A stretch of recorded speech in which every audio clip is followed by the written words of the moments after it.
friends, namaste and Happy New Year. Welcome to 2026. I thought I'd pop in today and share with you some reflections on the idea of manifestation and intention setting.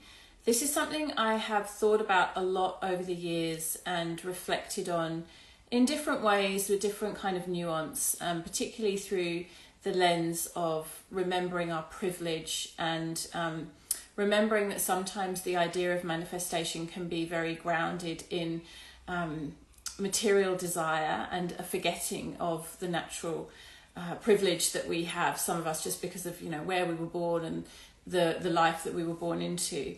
And I feel that it's really important that we remember not only our privilege but also the fact that this idea of manifestation isn't equal. We don't all have equal opportunity. So I wanted to speak to that a little bit today. And as I was thinking about this, I was remembering my book, Mindful Living, which I wrote in 2019. And it's interesting because if you're a writer like me, even if you haven't written books, but if you write, journals or keep a notebook or any kind of written reflection, you'll know that sometimes it can be hard to go back to things that we wrote in the past and we might feel a bit kind of cringy or uncomfortable.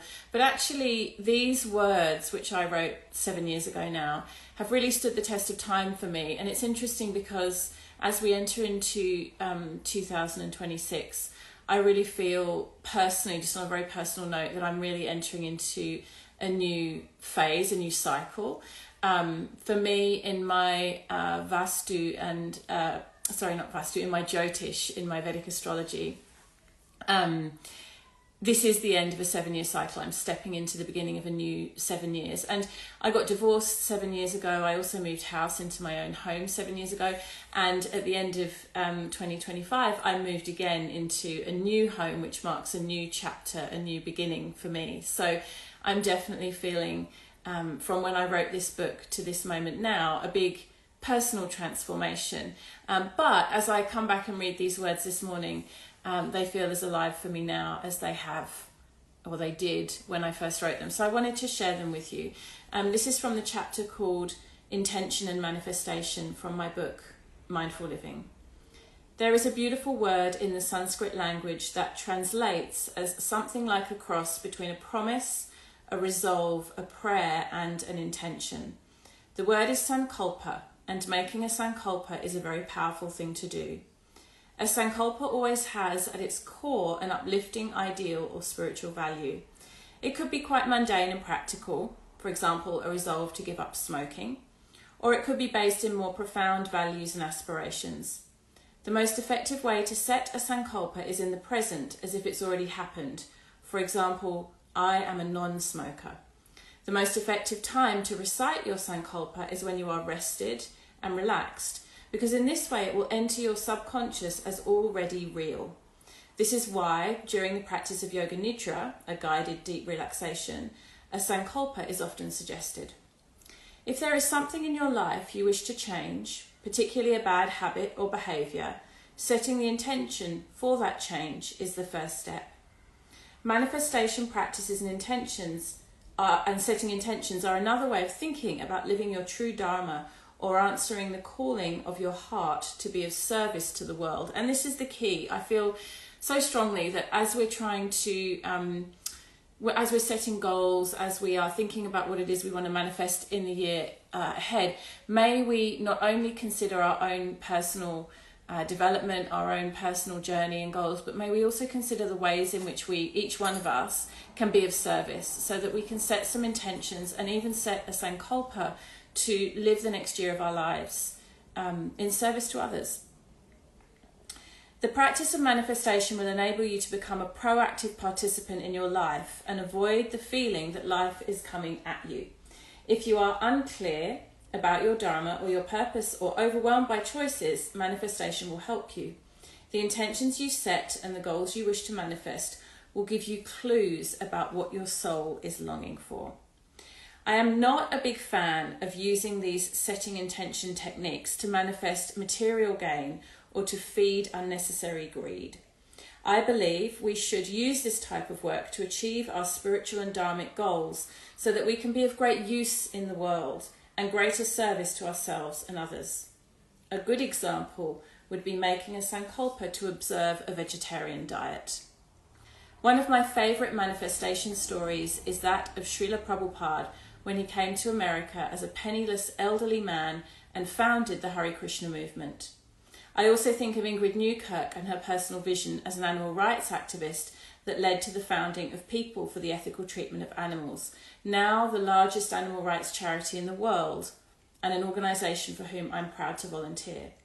Both these individuals had an unshakably strong resolve and a vision that focused on being of service. One of the reasons we might make a resolve or Sankalpa is to help us stick with our intentions, to be serious about them. There may be some tapas, fire or discipline needed. The next step up from a resolve is a vow, which may be taken in front of a guru and could be part of an initiation process. A spiritual vow is a powerful karma to take on and could transform your life deeply. And with that in mind, I wanted to share with you a short reading from one of my teachers, Maya Tiwari, Swamini Mayatitananda, from the Wise Earth School of Ayurveda, whom I had the great privilege, the great blessing of being mentored by for many years. And this is a reflection on her vow of ahimsa, which, if you're unsure what to resolve or what to call into your life for Sankalpa as we start the beginning of the year, this would be a beautiful sentiment to ponder. The vow of ahimsa or non-violence is much more than a vow. It's a resolution or a promise. It's a Sankalpa. Like most Sanskrit terminology, there is simply no equitable translation in other languages for this word. We could say it is a blessing or a sacred intention. We could say it is intent held in the greater mind or buddhi, witnessed by the sakshi, the inner witness, so that we are continually prodded by memory and prana to guide and remind us as we move along in our everyday rhythm. In this way, we remember our vow when it counts, and when we forget to remember, we are consoled by the fact that our awareness is growing, that sooner or later we remember. That's Maya Tiwari. And it brings to my mind the teachings of another one of my holy teachers, Sharon Gannon, in which she says, through repetition, the magic is forced to arise. Through repetition, the magic is forced to arise. And I really think that Mother Maya points to this in her vow of ahimsa, this idea that when we practice again and again and again, inevitably we will gain the fruits of the practice. We will see progress. And there will be many times when we forget to remember. I love that phrase. We forget to remember the Sankalpa, the resolve, the intention. But through practice, eventually, inevitably, progress is assured.